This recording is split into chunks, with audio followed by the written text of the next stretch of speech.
Subscribe करें GST platform YouTube channel को और बेल आइकन प्रेस कर लें जीएसटी और इनकम टैक्स की वीडियोस सबसे पहले देखने के लिए।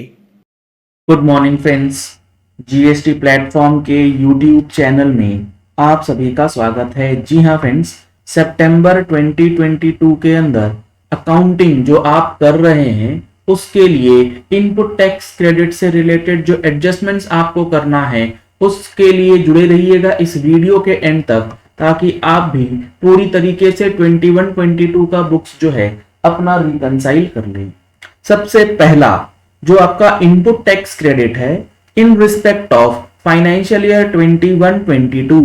उसका आप रिकंसिलिएशन करेंगे, ताकि आप ये आइडेंटिफाई कर पाए कौन से ऐसे इनवॉइसेस हैं जो आपके सप्लायर ने अपलोड नहीं किए या आपके सप्लायर ने अपलोड कर तो दिए हैं, आपने इनपुट टैक्स क्रेडिट क्लेम नहीं किया। अगर आपने इनपुट टैक्स क्रेडिट क्लेम नहीं किया है तो उसे आप कब तक क्लेम कर सकते हैं। रिकंसिलिएशन करने के बाद आपको ये चीजें भी आइडेंटिफाई करनी होंगी कि इन एलिजिबल आईटीसी जो है, अगर आपने 21-22 में ऑलरेडी क्लेम कर लिया है तो उसे आप रिवर्स करेंगे। तो ये सारी चीजों के लिए रिकंसिलिएशन करना जरूरी है। अगर आपने अभी तक 2A और 2B का रिकंसिलिएशन नहीं किया है अपने बुक्स ऑफ अकाउंट्स के साथ टैली के अंदर, तो आप इसके लिए 2A और 2B का रिकंसिलिएशन टूल ले सकते हैं, जिसके अंदर ऑटोमेटिकली आपका 2A का डेटा टैली में इंपोर्ट होगा और टैली में इंपोर्ट होने के बाद टैली के अंदर जो परचेजेस की रिपोर्ट्स हैं उसके साथ रिकंसाइल करके रिकंसिलिएशन रिपोर्ट जो है आपको दे दी जाएगी। अगर आप 2A 2B का रिकंसिलिएशन परचेज करना चाहते हैं तो दिए गए नंबर्स पे कॉल करके व्हाट्सएप करके आप इस टूल को परचेज कर सकते हैं। अब यहां पर 21-22 से रिलेटेड जो इनपुट टैक्स क्रेडिट है उसमें सबसे पहले आपको रिकंसाइल करने के बाद ये पता करना है कि कौन से ऐसे इनवॉइसेस हैं जो कि आपके सप्लायर ने आपको दे तो रखे हैं 21-22 के अंदर, लेकिन वो रिफ्लेक्ट नहीं हुआ है। अगर तो वो रिफ्लेक्ट नहीं हुआ है तो आपको अपने सप्लायर को इंटीमेशन देना होगा और उसको बताना होगा कि ये इनवॉइसेस जो हैं आपने दे रखे हैं, हमने आईटीसी में ले रखा है, लेकिन ऑनलाइन 2A 2B में नजर नहीं आ रहा। इसके लिए जीएसटी पोर्टल में एक फैसिलिटी भी है, communication between the tax payers. इसकी भी डिटेल्ड वीडियो ऑलरेडी हमारे चैनल पे अवेलेबल है। आप उस फैसिलिटी की वीडियोस को देख करके इस यूटिलिटी को यूज कर सकते हैं और अपने सप्लायर को इन्फॉर्म कर सकते हैं थ्रू जीएसटी पोर्टल, और उसके बाद कॉल या ईमेल करके फॉलो अप ले सकते हैं। ये तो हो गई बात वो इनवॉइसेस जिसका आईटीसी आपने ले लिया लेकिन सामने वाले ने अपलोड नहीं किया।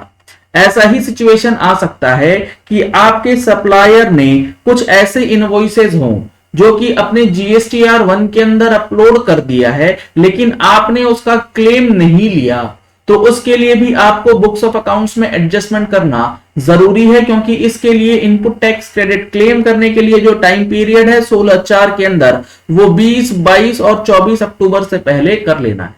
तो एनी हाउ सितंबर महीने में आपको as an accountant accounts books of accounts के अंदर ये एडजस्टमेंट्स जो है इनपुट टैक्स क्रेडिट के शॉर्ट क्लेम और एक्सेस क्लेम से रिलेटेड करना है।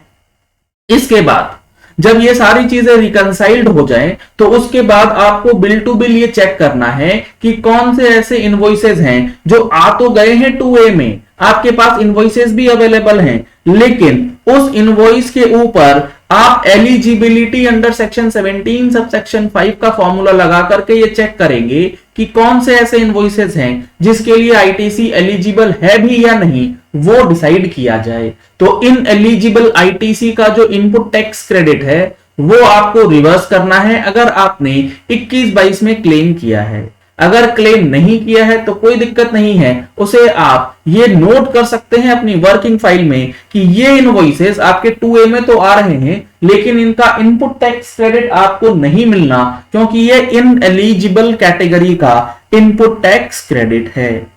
इसके बाद आपको वो इनवॉइसेस और वो सप्लायर्स आइडेंटिफाई करने हैं जिसके इनवॉइसेस का